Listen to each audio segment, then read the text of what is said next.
Iya. Hah? Coba dah. Kata siapa?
Boleh, boleh, boleh.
Okey.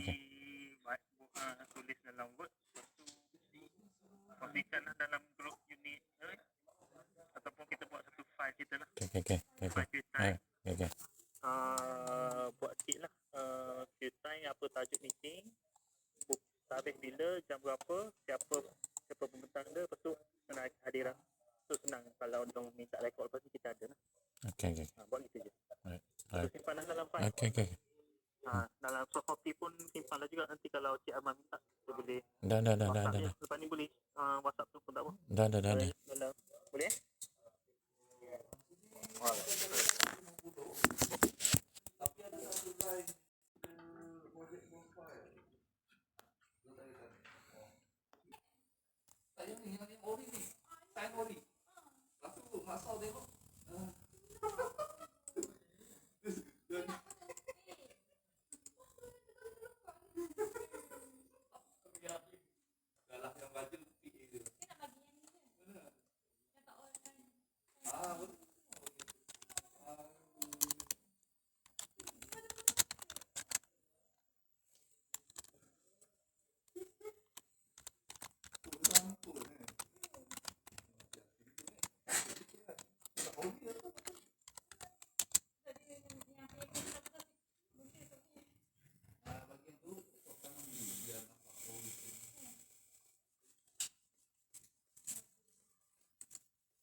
Dengan oleh seorang dia memproduce satu formula untuk design wave height shallow water. Jadi kalau kita tengok konsep dia sama saja.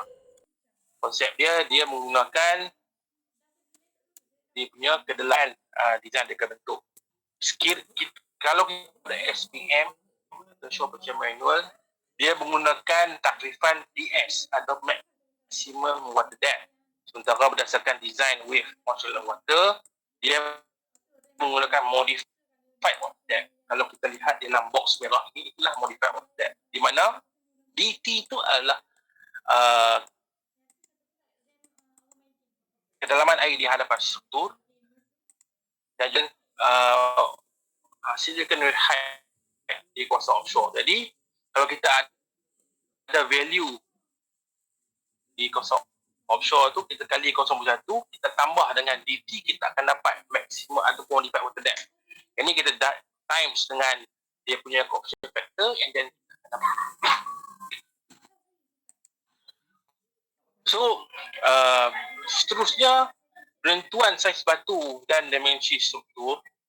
Kalau kita lihat dalam reka bentuk yang typical sebelum ini, memang kita inilah dalam rajah sebelah reka bentuk ataupun untuk revetment lapis jenuh batu.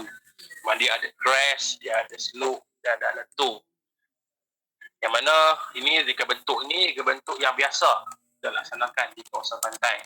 Memang kaedah ini dia mengekalkan garis pantai supaya pantai tak tindak lagi ke belakang. Dalam projek Tanjung Pahang ini, kita telah mengaplikasikan satu pendekatan di mana pendekatan kita nak gabungkan di antara road revetment dan juga concrete block dan juga serta pejalan kaki. Kalau kita lihat concrete block itu sebenarnya ialah satu inovasi lah. Inovasi di peringkat bahagian kita cuba bangunkan untuk kita laksanakan di sini. Nanti kita akan jelaskan di akhir projek ni apa hasilnya. Jadi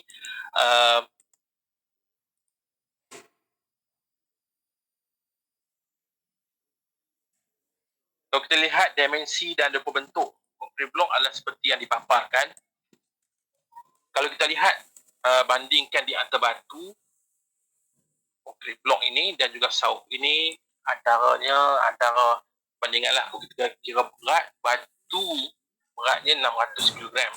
Antara sauk yang kita bisa guna di kawasan pantai Lumpur adalah hampir 43 kg. Jadi antara reason ataupun asas utama kita nak adaptasikan di sini adalah kita nak membolehkan menyediakan satu akses supaya orang boleh melalui kawasan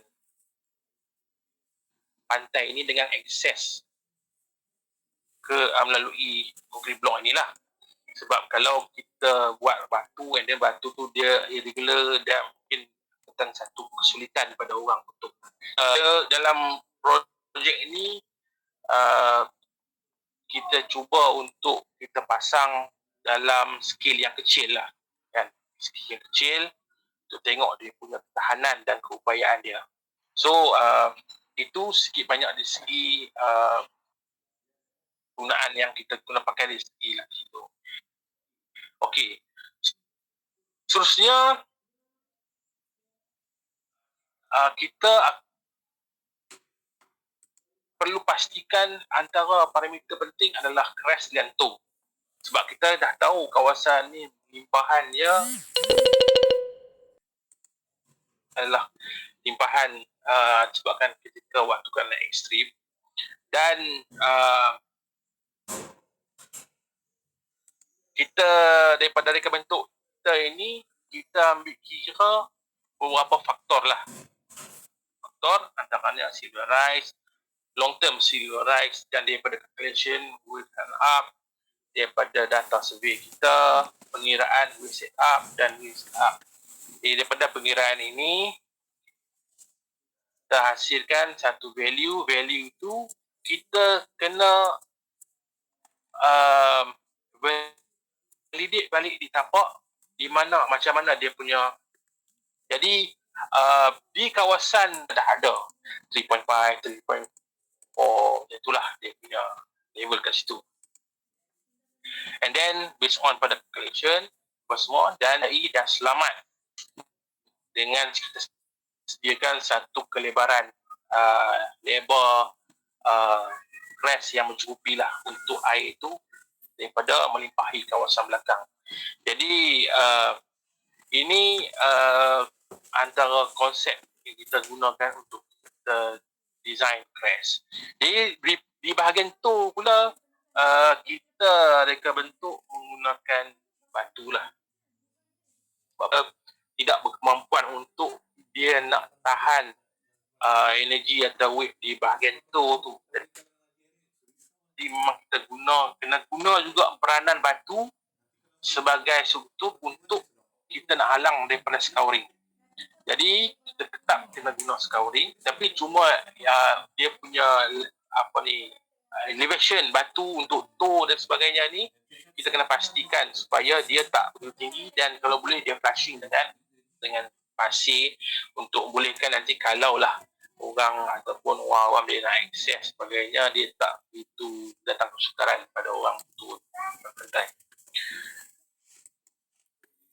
So ini antara design yang tu ada lukisan ni. Untuk makluman, lukisan ini dilukis untuk oleh Encik Zaki. Okey, Zaki sebagai pelukis plan untuk projek ni, dan juga PIC untuk projek ini adalah Puan Alisah di bawah seliaan Tiara Rusapri lah. Jadi untuk dari segi design, pihak saya dan juga pihak Markisa kerjasama. Dari segi pembinaan dan kawalan kontrak lebih kepada PAC, dan kebanyakan mesyuarat dan masalah tapak penyelesaian sekali lah.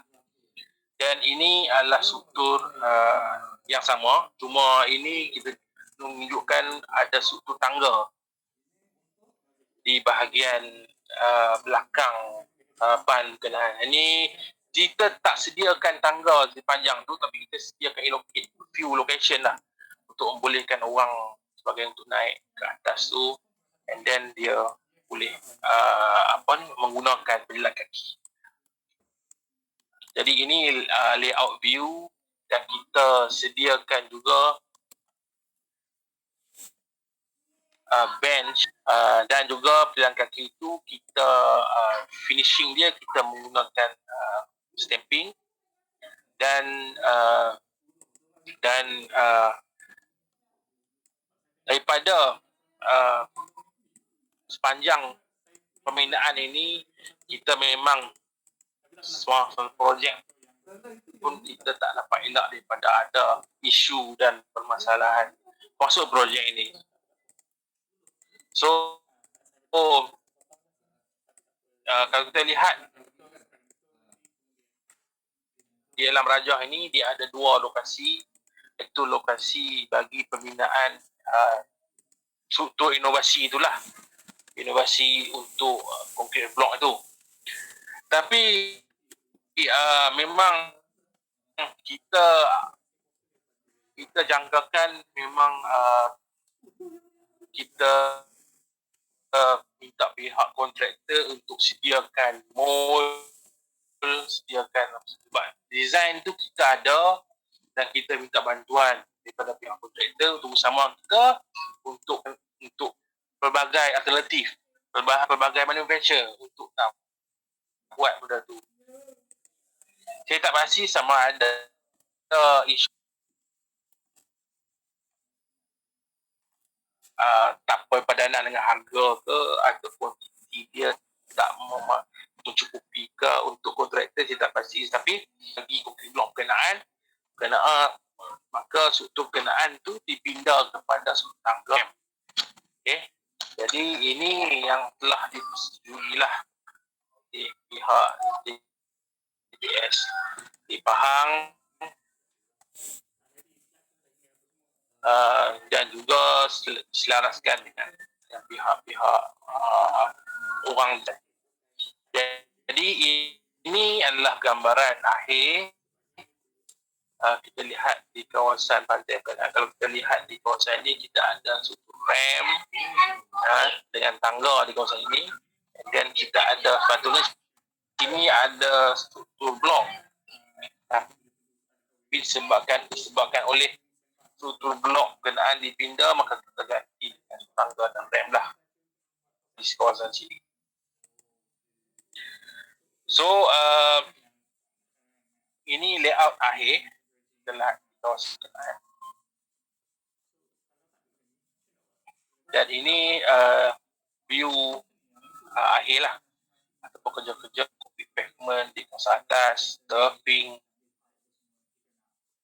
dan jadi ke rem dan tangga yang kita menggantikan tempat yang kita cadang untuk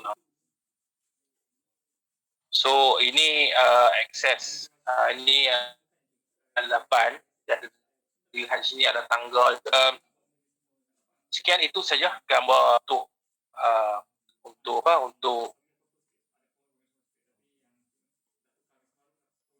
perkongsian Q-Time pada petang ni. Hanya ada apa-apa perbincangan nanti mungkin kita boleh bincang bersama-sama lah. Sekian, terima kasih kepada saya. Okey, terima kasih Engineer Mahran di atas perkongsian yang bagi saya begitu menarik lah berkaitan dengan perlindungan pantai ni. Untuk tu saya buka kepada semua ahli-ahli, bukan mesyuarat lah, ahli-ahli dalam sesi ni untuk bertanyakan soalan. Saya persilakan. Assalamualaikum. Waalaikumsalam. Silakan. Cik Mahran, saya nak tanya, kalau tengok yang tadi kan, dia kiri kanan ada revetment sedia ada kan? Betul kan? Salam. Kiranya nanti kalau katalah kita buat something, kita nak connect dengan revetment sedia ada tu, ataupun kita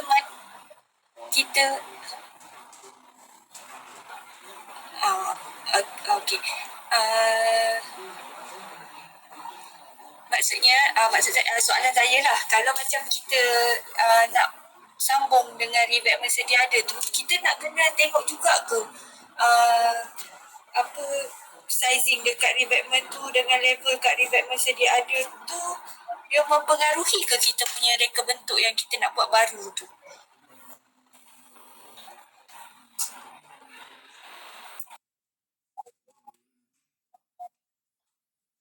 Silakan Engineer Mahran. Yalah, dia akan mempengaruhi. Kita tengok satu. Hello. Ya, Cik Mahran. Dengar dah? Dengar. Dengar. Hello. Dengar.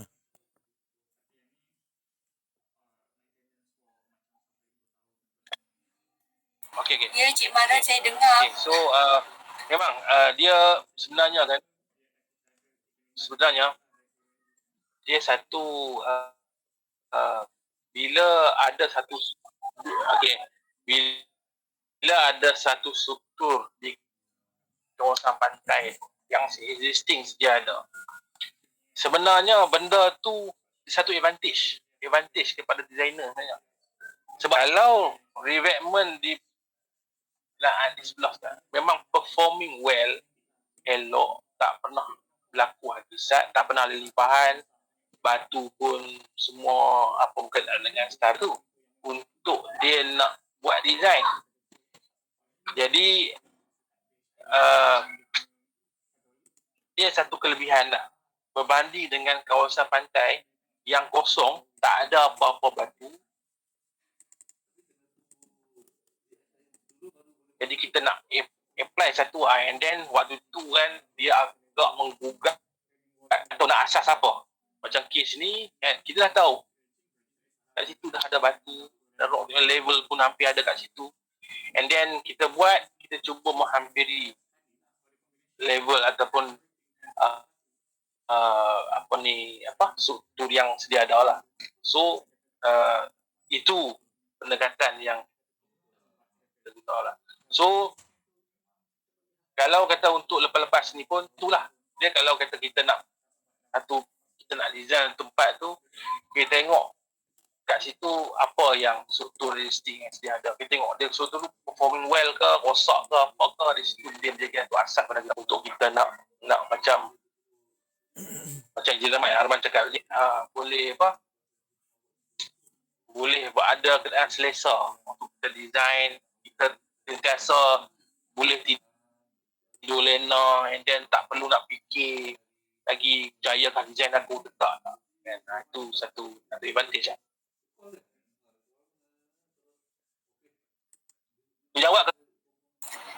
Jawab sebab tak semua tempat ada yang boleh kita tengok kan.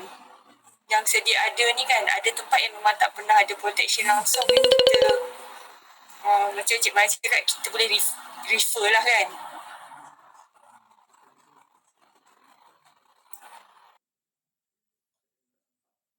Soalan saya tu je kot. Terima kasih. Terima kasih Puan Syikin. Saya buka lagi soalan, please. Cik Maran. Assalamualaikum. Silakan Cik Mana? Engineer Jap. Dia ada Ya dua ni, ilaha Engineer Fahmi dengan Allah. okey. Mahran okey. Saya cakap soalan tadi yang nak tanya Cik Maran lah. Dengar Saya dah dengar Cik Maran. saya respon tadi soalan Syikin tadi. Oh, okey. Sebab tadi Dah, Cik Maran dah jawab. Dengar. jawab. Dah okey. Ni Kita jawab. Jawab Malan tu. Dah menjawab dah. Kita jawab. Saya question boleh. Allahu Akbar. Aduh, saya tadi seorang. Cik Maran nak tanya. Okey. Engineer Lokman, please. Okey. Yang penggunaan blok tadi tu, dia boleh track pasir ke? Itu saja soalan saya. Dia fungsi dia bukan untuk track pasir. Dia fungsi dia tu dia lebih kepada accessible satu. Dia dengan bentuk tu kita elak satu.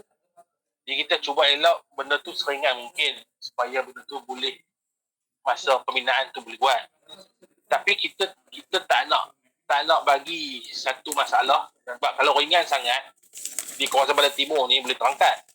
And then satu kita allocate ruang-ruang di antara blok-blok bila dia interlocking tu kan. Ruang-ruang tu adalah untuk hidrolik air pressure bila keluar dia keluar kat lubang tu. Jadi pasir tak ada, kita tak expect untuk pasir trapping di kawasan tu. Sebab ini kita design ni kita bukan purposely untuk trap pasir. Trap pasir ni kalau kata kita buat satu benda tu yang memang kita julur depan lebih panjang daripada garis pantai tu, mungkin dia akan trapping literal lah. Tapi untuk kaedah ni dia tak, sebab tak disalahkan, and then kita pun tak boleh nak cakap dia tu performing untuk nak sedut pasir. Sebab mungkin juga sebab kita sediakan ruang-ruang di antara celah blok tu. Bila air masuk, and then mungkin pasir masuk sekali. And bila keluar tu mungkin ada pasir yang trapping di antara dalam tu, and dia menyebabkan pasir tu boleh terangkap lah. Itu kemungkinan. Tapi kita tak boleh nak sahkan sebab tak ada eksperimen, tak ada uji kaji dan tak lihat silakan ditapak pun. Itu lah. Menjawab lah.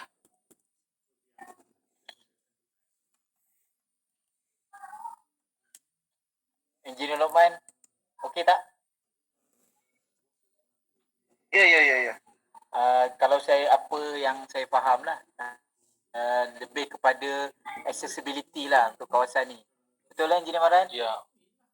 Betul. Okey, saya buka tadi Engineer Fahmi untuk ada soalan tadi kan? Silakan Engineer Fahmi.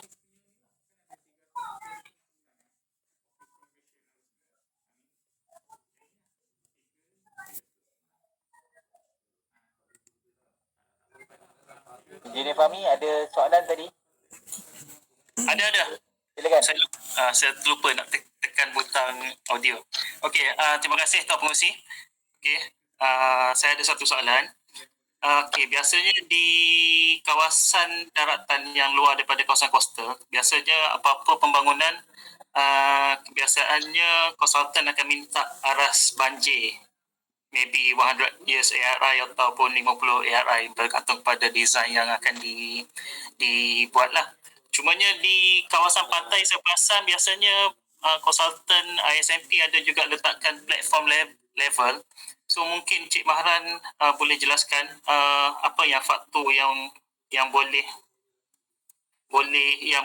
menentukan platform level di kawasan coastal. Maksudnya mungkin tempat tersebut selamat untuk future development dan apa-apa pembangunan lah di kawasan sekitar. Apakah faktor yang mempengaruhi? Okey, terima kasih. Okey. Dia antara faktor utama dia adalah ketinggian dia punya crest tu sendirilah ataupun ban tu. dan kelebaran dia. Jadi kalau ketinggian dia cukup, and then dia berupaya lah untuk dia nak menyebabkan berlaku limpahan. Tapi kita kena ingat, dia sometimes dia ribut ni yang berlaku.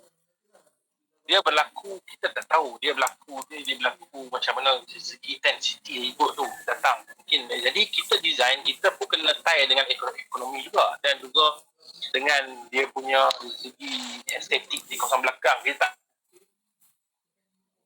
naklah kita buat sampai 4-5 meter kan di depan soto kita tu, menyebabkan hilang pemandangan dan tak nampak dan sebagainya. Jadi ketinggian tu kita kena tengok dari segi economical, estetik, dan juga sekiranya berlaku limpahan kan, berapa persen yang kita elak sekiranya berlaku ekstrim di kawasan berkenaan. So antara kita nak tengok antara extreme value yang kita nak kena semak ni, antaranya daripada pas rekod yang ada. Pas rekod. Contohnya, sebab tu dalam ISMT kita ada konsultan, dia ada minta dia punya observe water level, long term observe water level. Kan? Dia minta long term observe water level. Dia bukan minta predicted is okay. Predicted tu yang mana yang disebabkan oleh tide sendiri. Tetapi observe ni dia termasuk dengan angin sekali. Jadi kalau kata dia dia dapat data tu, and then dalam tempoh panjang, tu 20 tahun. Kita tahu dalam tempoh 20 tahun tu berapa ketinggian water level punya fluctuation yang pernah berlaku kat situ. Dari situ lah boleh jadi asas. Ini storm surge pernah berlaku di situ dengan ketinggian berkenaan. Jadi di situlah boleh jadi asas. Contohnya, dalam data water level kita ada 50 tahun. 50 tahun sekali berlaku limpahan. Adakah wajar untuk kita nak tinggikan ban kita tu sampai ke level tinggi untuk nak atasi satu kejadian yang 50 tahun sekali berlaku? Kan? Macam tu antara asas-asas yang kita lihat lah. Tetapi kalau kata dalam 20 tahun memang ketinggian 3 meter, 3.5 kerap berlaku dan sebagainya, 4 meter jarang berlaku dan berlaku sekali saja, and then kita boleh design lah mungkin 3.7, 3.5 untuk kita atasi level penggunaan. Itu antara faktor-faktor yang ni lah yang kita pertimbangkan lah untuk kita nak design crash untuk nak atasi masalah limpahan air tu lah. Menjawab Tuan? Menjawab, cuma saya ada satu soalan tambahan. Macam ketinggian crest tu sendiri, biasanya kita akan consider safety factor yang macam mana tu biasanya? Adakah bergantung kepada lampu HAT ataupun high water? Dia ada satu garis panduan guideline dia dalam, kalau kita buka dalam CM Coastal Engineering Manual, jadi kita ada dua guidance lah. Satu Shore Manual, satu lagi CM Coastal Manual. Dalam CM ni dia ada bagi satu guidance yang mana sekiranya berlaku limpahan kan, berapa banyak air limpahan tu yang melimpah ke belakang. Jadi amount tu atau value tu dia dah ditabelkan dalam satu table. Jadi dia kata kalau kawasan berkenaan kawasan jalan raya, contoh jalan raya allowable queue ataupun overtopping yang dibenarkan adalah banyak ni, and then kita kena design based on kepada crash yang elak untuk overtopping itu saja. Kan? Contohnya pedestrian, kan, pedestrian jalan kaki. Dia dibagi satu level yang mana selamat untuk kita nak allow untuk tak nak bagi pedestrian tu bahayalah, kan. Bahaya bila ada orang, tapi sebenarnya pada ekstrim tak ada orang lalu pun situ. Tapi sebagai untuk design kriteria itulah, kan. Jadi kita tengok kepada overtopping tu. Kan, overtopping atau berapa limpahan yang jangka berlaku itu di segi benda penting dalam kita nak design crash ni. dia AMSWS tu ialah satu komponen. Kita nak kira itu dalam calculation, nak kira kan, kita ambil kira dia set up lah win apa semua ni. Tapi akhirnya tu kita kena tahu berapa limpahan tu yang kita elak. Itu yang benda yang ni lah yang perlu kita titip beratkan lah. Okay, jawab juga Menjawab. Cuma saya tertarik, mungkin satu lagi last, mungkin Tuan Rosi banyak sikit soalan biasa kalau kita design kolam ataupun kolam takungan lah, kita akan based on design berapa takungan air banjir, maksudnya untuk 100 years ARI ataupun 50 years ARI kan. Kalau untuk yang crash ni kita ada rule of thumb kah? Maksudnya ataupun yang design yang biasa digunakan untuk storm surge yang ARI berapa tahun sekali kita buat? Ada design. Jadi yang tu kita kena tengok dari segi ekonomikal juga. Jadi kita boleh pilih, kebiasaannya kita gunakan 30 tahun. 30 tahun 30 tahun selalu kita guna. 30 tahun di segi itulah bentuk yang biasa kebiasaan kita guna. Kalau kita refer pada mana-mana rujukan pun, buku dan sebagainya pun, memang untuk pengiraan crash ni pun dia tengok dari segi berapa contributed storm tu. Jadi di situlah kita tengok work out. Okey. Terima kasih Encik Maran di atas penjelasan yang sangat berinformatif. Sekian saja Tuan Pengerusi. Terima kasih. Terima kasih Engineer Fahmi. Good question. Okay, saya buka lagi. Kita mungkin ambil masa 10 minit lagi lah.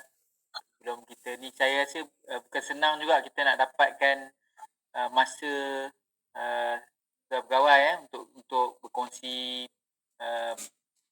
pengalaman macam ni Jadi saya bukalah untuk tuan-tuan ahli-ahli dalam sesi ni untuk tanyakan soalan lagi pada pakar kita, Engineer Mahran. Bukan pakar lah tuan.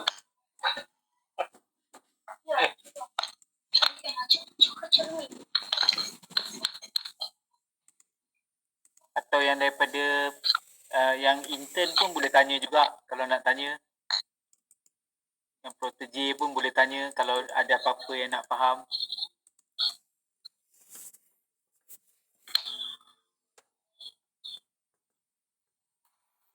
Engineer Mahran, saya ada satu soalan. Okey. Silakan Ikhwan. Okey, saya nampak dekat situ kita ada buat RAM kan? Okey, jadi soalan saya, kalau macam RAM ni, kalau macam kita letak batu, so ombak kita dia akan run up tu akan akan tak dikawal oleh batu tu punya surface tu lah kan? So, Betul. tapi kalau macam kita ada RAM ni, kita pakai kita punya design untuk pastikan run up air, ombak air tu tak melimpahi kita punya fund. Betul. Jadi kalau kita tengok tadi ada satu dalam section tu, kita elok dia ada kita punya ban tu lebar tau. Ban tu kita instead of kita ada 2 meter, jadi kita plus in few meters untuk tu. Jadi sebenarnya RAM ni dia tak jadi design awal. Sebenarnya RAM tu atas request dia pada pihak bomba buat tu masa pemilaan tu. And then dia bomba sebab dia nak tu untuk penggunaan dia lah tu.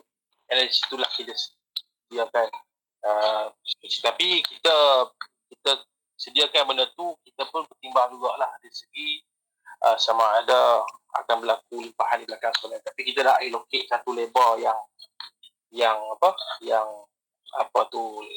belakang tu kan. Belakang tu yang lebar untuk kita nak tangani limpahan sekiranya berlaku ombak di kawasan penggunaan atau limpahan di kawasan penggunaan. Itu yang kita ni lah. Dan kalau kita lihat tadi tu, di sebelah RAM tu kita ada tangga. Di tangga tu dia sedikit sebanyak dia bolehlah dia membantu untuk dia nak kurangkan dari segi dari segi nak absorb energy daripada wave tu untuk dia terus dan ambil baik ke belakang. Itu antara benda yang kita pertimbangkan semasa kita perubahan terhadap design tu. Okey jawab kan? Oh, okay. So, kita perlu tengok jugalah RAM tu punya panjang dan lebar dan juga kita punya tangga tu. Betul. Kalau kita bagi lebar sangat, and then benda tu mungkin dia akan mengalakkan lagi banyak lagi air yang akan jadi kan. Jadi kita tengok dia sebagainya. Itu nak elak benda tu berlaku. So, tangga tu pun kita perlu design jugalah. Betul. Tangga tu pun kita design juga, tangga. Sebab tangga ni rasanya dalam banyak projek kita dah pernah design tangga di kawasan ni kan, di kawasan pantai. Jadi rasanya typical design tu tangga tu memang kita dah ada kawasan tu. Cuma RAM tu kita di pihak HQ ni kita belum pernah lagi design untuk RAM. And this is bagi saya the first time lah. Itu pun ini kita pun dapat kerjasama daripada JD Rompin, Cik Hafiz. Kan, Cik Hafiz. JD Rompin. Dia pun banyak bantu jugalah. Dari segi dia nak tengok di mana mereka bentuk RAM yang pernah dilaksanakan, kita minta dia check and then tunjukkan kita sekiranya okey, and then dia bolehlah tukarkan atau laksanakan kerja tu.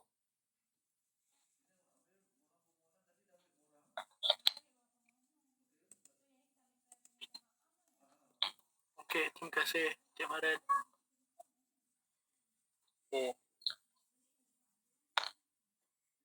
Okey, ada lagi soalan?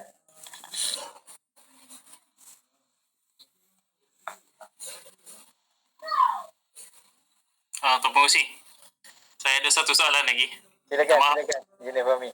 Dari segi kerja-kerja concreting, adakah kalau structure di kawasan coastal ni memerlukan special grade concrete compare dengan struktur-struktur yang bukan di kawasan coastal lah? Maksud saya dia mungkin dari segi corrosion rate di area coastal ni mungkin lagi tinggi rasanya berbanding di kawasan pantai dengan bukan pantai. Mungkin mohon penjelasan ni Encik Mahran. Okey. Kebanyakan yang kerja konkrit kita pernah guna, kita pakai grade 35 grade konkrit lah kita pakai. Jadi kita tak pakai yang special punya konkrit biasa, tapi semua grade itulah kita tinggikan di kawasan. Dan sebenarnya kita tak nak galakkanlah penggunaan reinforced concrete ni sebenarnya, sebab dia nanti dia boleh menyebabkan berlaku korot, rusting, dan dia lama dia akan retak, pecah, tutupin betul. So tapi kita kena tengoklah macam mana dari segi keperluan tu kan. Kita jangan kalau nak mungkin di bahagian backshore kan, okey lah. Backshore yang mana kita tak terdedah sangat dia dengan air.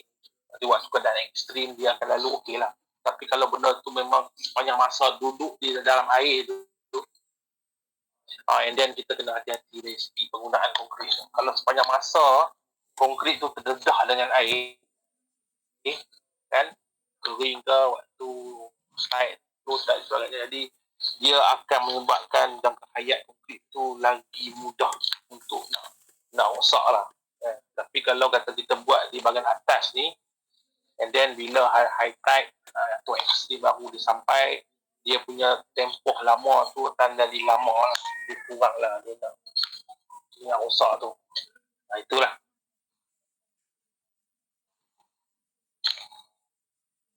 Engineer Fahmi menjawab Boleh atau Terima kasih di atas penjelasan Engineer Mahran. Encik Khairul Sabri ada komen ke? Tak ada tuan, cuma just nak share dengan semua ahli lah. Contohnya macam seperti mana Mahran kata tadi, kalau untuk yang structure yang nak guna structure konkret dalam keadaan berair tu, maksudnya waktu high tide pun dia terendam, waktu low tide pun dia terendam. So mungkin kita boleh gunakan special concrete lah, macam yang di Batu Feringgi Outfall yang Encik Aiman kita guna PFA concrete kan. So maknanya ada additif untuk that special concrete untuk tahan dari segi itulah, ketahanan itu. Itulah tambahan tu je. Okey terima kasih Encik Khairul Sabri untuk menjawab ataupun sebagai perkongsian jugalah. Memang sebenarnya dia ada dua keadaan, satu di back shore, satu lagi di foreshore. Jadi macam kita di JPS, kita banyak buat struktur-struktur kita untuk back shore lah, termasuklah revetment. So revetment tu sikit yang bahagian depan tu ialah foreshore lah, cuma bahagian belakang tu yang macam tadi concrete imprint, tangga dan sebagainya, kebanyakannya berada di kawasan back shore. Jadi salah satu caranya memang kita tinggikan grade konkret itu salah satu cara lah untuk kita orang kata bagi dia ketahanan. Tapi untuk yang terkini dalam teknologi konkret ni kita ada konkret special konkret lah, macam PFA nama dia. PFA tu stands for pulverized fuel ash cement. PFA itu salah satu daripada jenis konkret yang biasanya digunakan dalam keadaan marine lah, ataupun yang biasa juga yang digunakan ialah dipanggil concrete with silica fume. Itu pun satu lagi adalah konkret yang mana kita letak aditif silica fume tu dalam konkret. Dan ni specs dia ada kalau siapa-siapa yang berminat nanti nak buat benda-benda macam ni, mungkin kita akan impose lah dalam projek kita. Specs ni boleh ambil dengan Encik Yasin lah nanti kalau berminat. Untuk kita ni, sebab yang ni kita gunakanlah dalam projek-projek lain, macam projek contohnya projek Jabatan Perdana Menteri, projek Pulau Tuba dan sebagainya, kita gunakan concrete with silica fume ni. So dia lebih, kadang-kadang ada setengah tempat dia memang susah nak dapat special concrete tapi kita tahu kita kadang-kadang tak boleh compromise dari strength of concrete lah, dan juga dia punya reaction antara seawater dengan reinforcement dalam concrete tu. So kita akan gunakan konkret, special concrete ni, dan special concrete ni dia punya spesifikasi memang kita ada di pantai ni, boleh minta lah pada Encik Khairul Sabri pun saya rasa ada, Encik Yasin pun ada lah. Nanti kalau ini just perkongsian lah untuk tuan-tuan dan puan-puan. Okey, silakan. Ada lagi soalan sebelum? Saya ada satu. Silakan Encik Faiz. Apa tu, tadi designer ada bentangkan yang menggantikan blok tu rem dan tangga kan? Okey, soalan saya kenapa ada rem dan ada tangga? Kenapa tak buat tangga terus ataupun rem terus? Mungkin rem tu untuk ada bot naik ke apa ke? Pilihan itulah. Rem tu is the request daripada pihak bomba. Dia request untuk adakan rem tu. And tangga tu dia sebenarnya dia lebar kita punya structure kita tu untuk yang cooking block tu ada 20 meter. Kan? Jadi kita accommodate dia punya size yang sama tu untuk kita buat tangga dengan rem lah untuk di kawasan tu. Jadi tangga tu adalah untuk orang akses boleh turun. Rem tu adalah untuk accommodate bomba ni lah. Untuk bomba untuk dia nak turun dia punya maintenance, terutama saya rasa pasti boat lah. Untuk nak turun untuk nak maintenance di kawasan tu lah. Okay, jawab ke? Okey. Terima kasih.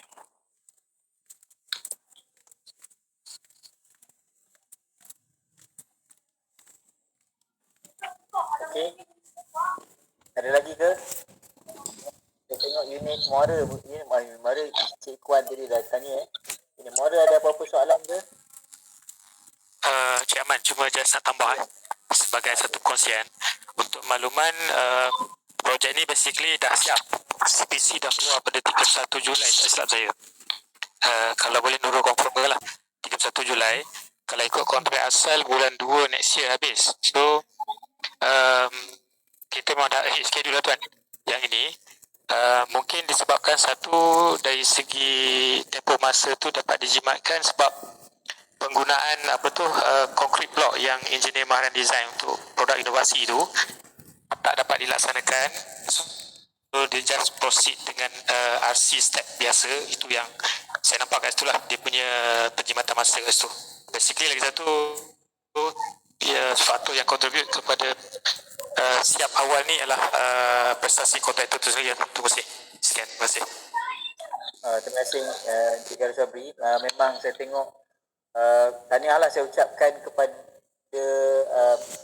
unit Hakisan dan seksyen pembangunan dan designer lah, engineer Mahran, kerana projek ni dapat dilaksanakan dengan jayanya lah. Sebagaimana yang kita tahu, memang sebenarnya salah satu faktor yang penting dalam kejayaan suatu projek tu memang of course reka bentuk yang baik dan juga sebenarnya ialah prestasi kontraktor lah. So saya ucapkan tahniah dan syabas lah. Dan untuk makluman tuan-tuan dan perempuan, ada banyak elemen-elemen yang baik dalam projek ni yang saya nampak lah. Ini saya bukanlah nak komen tidak, tapi atau saya nak tambah, tapi maksudnya daripada apa yang saya lihat, tak banyak revetment kita yang actually ada ciri-ciri yang estetik macam ni. Kebanyakan revetment kita memang hanya batu je lah. Yang ni saya lihat ada banyak elemen-elemen lain macam contoh concrete imprint. Concrete imprint ni bila dia ada dekat atas tu, Cik Mahran boleh sharekan tak concrete imprint tu? Okay. Boleh. Kalau boleh. Boleh okay. Concrete imprint ni untuk makluman tuan-tuan dia biasanya kawasan taman lah kita buat concrete imprint ni. Jadi dia bila orang nak jogging ataupun orang nak beriadah dan sebagainya, memang bagi menarik lah. Memang menarik lah kalau kita lihat Jadi bukan nampak batu semata-mata. Dan kemudian kita ada juga kawasan rumput kat sini kawasan rumput ni. Jadi dan juga ada bench lah, ada bangku-bangku ni. So benda-benda macam ni sebenarnya dia add value lah kepada pantai yang sedia ada. Walaupun kita tahu depan pantai ni dah memang batu, tapi kita ada usaha untuk menambah baik nilai pantai tersebut. Jadi ini mungkin salah satu perkongsian yang baik, yang mana apabila reka bentuk kita di PZP ni nak buat, kita lihat apakah kepentingan ataupun kita panggil value yang boleh kita laksanakan di kawasan pantai yang kita bina lah. So ini kita tahu memang kawasan pantai ada kawasan pelancongan. Jadi bila kita buat macam ni, orang akan appreciate lah JPS punya work ni. Itu komen saya lah, Engineer Mahran. Jadi tahniah lah saya ucapkan. Ada apa-apa lagi soalan tak sebelum, kalau ada lagi boleh tanyakan sekarang. Saya mungkin buka 1-2 minit lagi.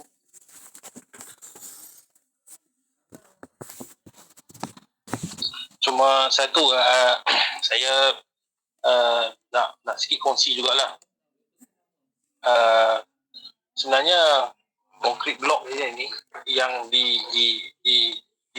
dicadangkan ni, sebenarnya idea ni datang lama, datang pada tahun 2013 macam tu lah idea tu. Tapi kita tak ada projek